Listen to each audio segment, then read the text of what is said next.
Tren salam dari Binjai mulai diikuti anak-anak remaja. Seperti halnya yang terjadi di Lamongan, puluhan pohon pisang milik warga di Lamongan rusak dan tumbang. Video peristiwa tersebut pun viral di media sosial, diunggah oleh akun Instagram @memomedsos. Peristiwa tersebut dituliskan terjadi di Desa Surabayan, Kecamatan Sukodadi, Lamongan. Sebanyak 9 orang bocah remaja mengikuti aksi dari Paris Fernandes yang mencetuskan salam dari Binjai tersebut. Mereka meninju pohon pisang hingga tumbang. Perekam video lalu memperlihatkan pohon pisang di lahan yang luas tumbang karena aksi bocah-bocah tersebut. Padahal tutur perekam pisang sedang panen saat ini. Atas kejadian tersebut, para bocah kemudian dilaporkan ke pihak balai desa untuk ditindaklanjuti. Gedang ge panen dientekno kabeh karo wong sing gak jelas.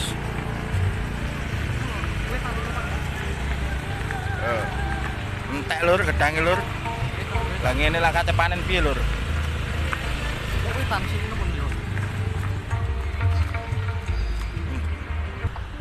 Gedang tek lur.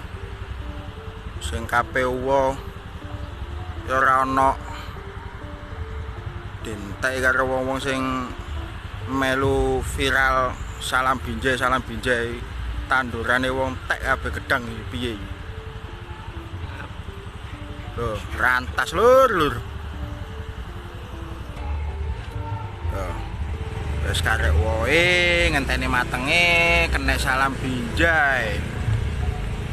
Ngene iki piye lur, arep